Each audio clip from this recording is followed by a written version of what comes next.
Bonjour et bienvenue à tous et à toutes dans ce journal hebdomadaire le Tibet cette semaine. Je suis Pema Tchawan avec une nouvelle édition d'actualité sur le Tibet, session d'été le Dalai Lama et l'administration centrale tibétaine. Voici les titres de cette semaine. Session d'été seront en pèlerinage au Djogang de l'Est. La sœur du prisonnier politique tibétain, Dorje Dashi, exprime son inquiétude quant à l'état de santé de Dorje. L'administration centrale tibétaine organise un forum international de la jeunesse tibétaine. La médaille du courage de Tenzin Delek Rinpoche décernée à Gomboki et Dorje Dashi. Une délégation américaine rencontre le vice-président du Parlement tibétain au Mexique.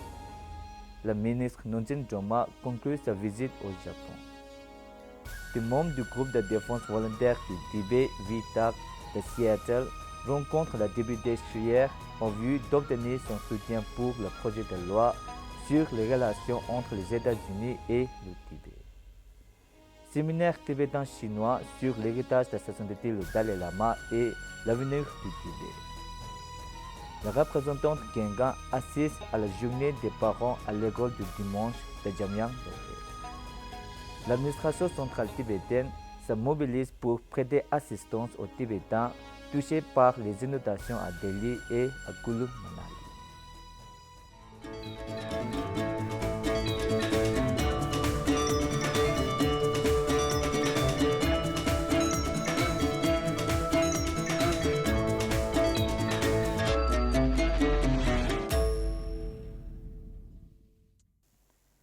Le 14 juillet 2023, sa sainteté le Dalai Lama a quitté Shiwachil Prodang en voiture pour se rendre à Leh où il a effectué un pèlerinage au Djogang, la principale tombe bouddhiste de la ville.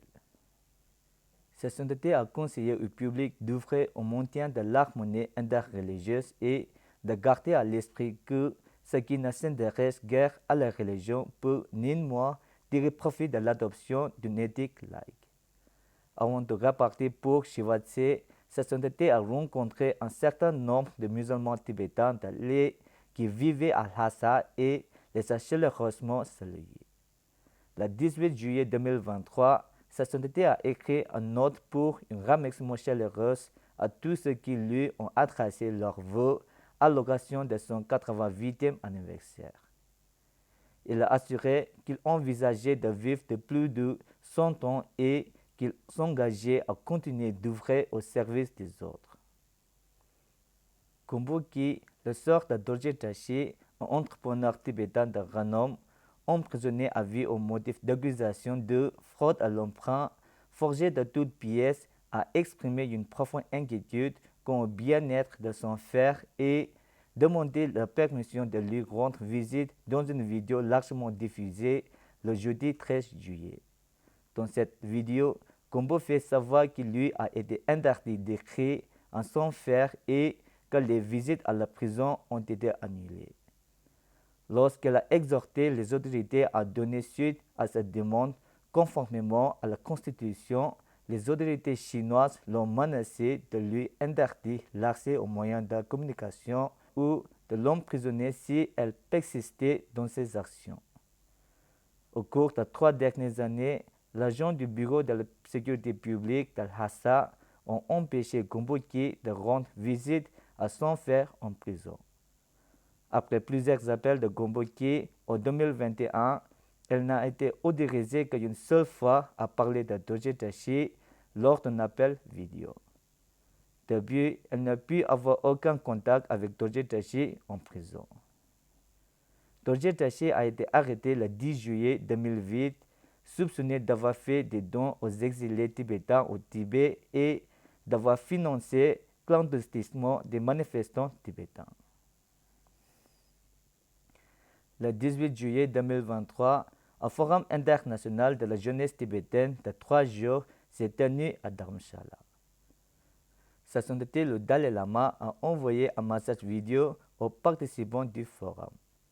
Sa sainteté a expliqué que la cause du Tibet n'est pas seulement politique, il s'agit aussi d'établir la paix dans le monde en formant l'esprit sur la base de la raison. ngazu pyoge tanda di chepsi kechigo marda. Ngazu pyoge tanda di zambulin digangi pe chi samlu tone ngonya tane ki shidi gyumzen dembe tone 야도 semliya chambo de 닝지 학섬이야 빼니 아니 심지어 탐제 대나자는 저분이 디간기 로 미디도 상월로리야 지 파마도 제가 마시 진제 진제기 전에 상월로리야 년도 때니 아니 상월 때어도 동해면도 인도전에 그로 패드투 사버시기 로싱 아주 다 아주 나래 좀 전에 그 가나 아니 배 나래를 개봐 루주 yapsara soba digi maadu sube shibsagu thawla tenla pabshibati ta nganzu di gyunzin shigi yore. Sidion Pemba Tsering de l'administration centrale tibétaine a présidé la session inaugurale de ce forum avec le secrétaire Karma Chuying et la secrétaire additionnelle Tinzi Lekshe. Sidion a exprimé sa joie et son espoir de voir le mouvement tibétain ainsi renforcé. La responsabilité du mouvement repose sur les épaules de la génération actuelle et ce forum leur offre l'opportunité d'interagir et de mieux connaître la cause du Tibet et bien des autres choses encore, a-t-il précisé. Le ministre Nonji Joma a pris la parole lors de la séance de clôture. Le forum, organisé par le département de l'information et des relations internationales de l'administration centrale tibétaine, a réuni la participation de plus de 100 jeunes tibétains venus de plus de 16 pays. Parmi les intervenants qui ont dialogué avec les jeunes figurait l'ancien envoyé de sa sainteté le Dalai Lama, Kesan Gyentse, l'ancien commissaire en chef aux élections, Tashi Punzo, le directeur de la bibliothèque des œuvres et archives tibétaines, Geshe Haktor, le président exécutif de CREDA, Dr. Michael Van Wall von Prague, le professeur Zhangzhou Tobla du College for Higher Tibetan Studies, l'ancien parlementaire tibétain Kinzom Dongdu et l'ancien prisonnier politique Punzo Nitu. Le 12 juillet 2023, à l'occasion du 8e anniversaire de la mort de Tulku Tinzi Delek Rinpoche, prisonnier politique tibétain de premier plan, Sidion Pemba Tsering de l'administration centrale tibétaine a assisté à la remise de la médaille du courage de Tinzi Delek Rinpoche. Dorje Tashi, un entrepreneur tibétain, de random que les autorités chinoises ont arrêté en 2008 dans le cadre de la réponse du gouvernement communiste à un soulèvement massif au Tibet et sa sœur Komboki qui a organisé une série de manifestations ouvertes pour demander justice pour son frère sont les lauréats de médaille du courage de Tinzi Delek Rinpoche de cette année.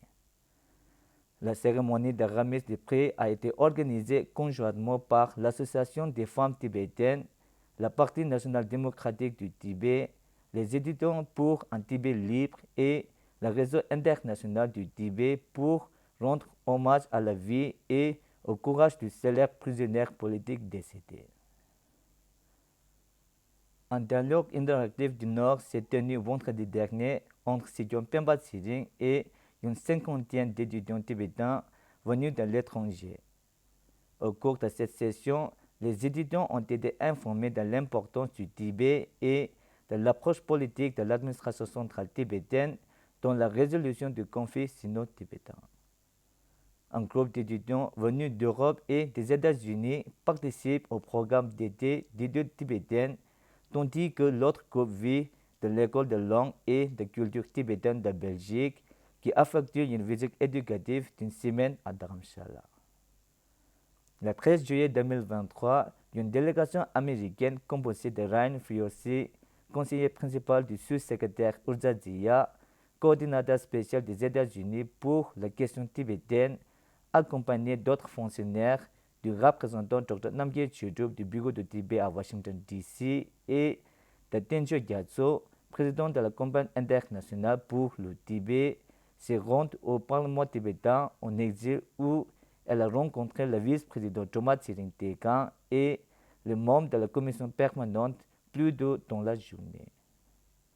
Au cours de leur réunion, Ils ont discuté questions importantes d'intérêt commun et poursuivies par un échange de vues. Le ministre Nunji Doma du département de l'information et des relations internationales a conclu sa visite d'une semaine au Japon. Accompagné du Dr Tsewang Aryagebo, représentant du bureau du Tibet au Japon, la ministre a rencontré les membres du groupe de soutien au Tibet au Japon et discuté avec eux des projets de l'administration centrale tibétaine tout en sollicitant leur opinion et leur coopération. La rencontre avec Shimomura Agubun, président du groupe de soutien parlementaire japonais pour le Tibet, et avec le membre du comité de travail du groupe dans le bâtiment du Parlement japonais, a constitué un rendez-vous important. Le ministre Nunji Doma a remercié le président et les membres pour leur soutien politique et humanitaire aux Tibétains. Les parlementaires l'ont assuré de leur soutien et d'une assistance continue. Ils ont par ailleurs exprimé leur grand respect pour Sa Sainteté le Dalai Lama et pour l'objectif de l'administration centrale tibétaine. La ministre a visité deux universités et s'est entretenue avec les étudiantes et les professeurs sur la question du Tibet. Il a remercié le président et les facultés d'éduquer les jeunes Tibétains et a promis qu'il jouerait un rôle important dans le développement des ressources japonaises au sein de la communauté tibétaine. Le ministre Nunji Doma a accordé une interview exclusive à Kyodo Tsushin News et pris la parole lors d'une conférence de presse au centre Shinjuku Bunka à laquelle participent plus de 11 médias majeurs et locaux. Le ministre a informé les médias de la situation au Tibet, de l'état du dialogue, de la politique chinoise et des attentes des médias. Elle a assisté à la publication de l'ouvrage Chibeto no Anron, version japonaise de Harnessing the Dragon's Fume du représentant Arya Tsewang Gyebo.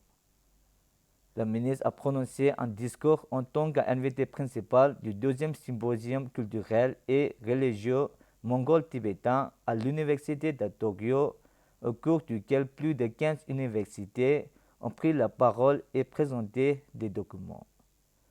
Plus d'une centaine de personnes ont participé au symposium.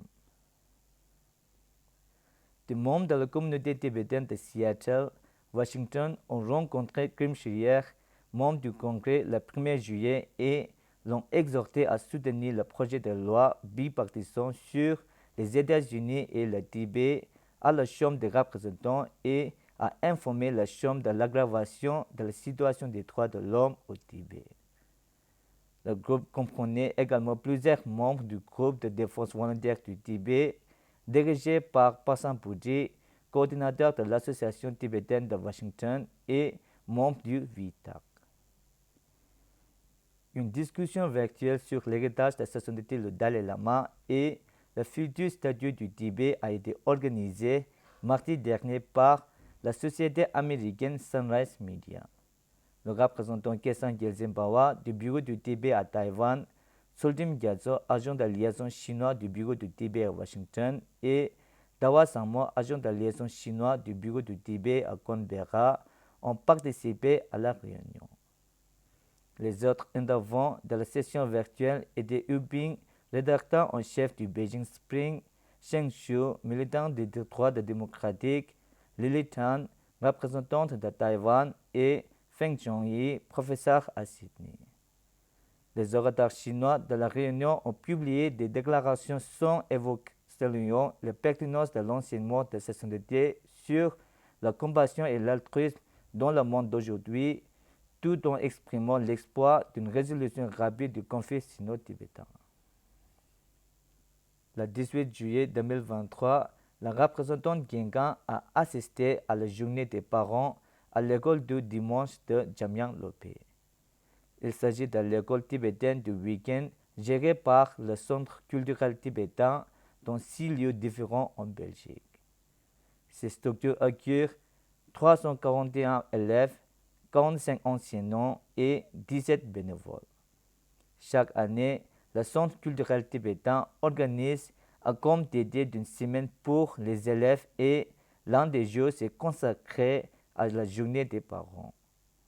Cette année, 120 élèves âgés de 7 à 15 ans ont participé au camp d'été. Contrairement aux années précédentes, des élèves de France et d'Allemagne ont également participé à ce camp. Le département de l'intérieur de l'administration centrale tibétaine, après avoir entendu le rapport des Tibétains affectés par les inondations et les glissements de terrain causés par les fortes pluies à Delhi et Manali, a alloué une aide d'urgence immédiate de 300 000 et 500 000 de rubis respectivement. Les pluies incessantes de ces derniers jours ont provoqué des crues soudaines et des glissements de terrain qui ont causé de sérieux dommages dans l'Himachal Pradesh, en particulier dans les régions de Kullu Manali et le département de la rivière Yamuna, qui a causé des inondations à Delhi.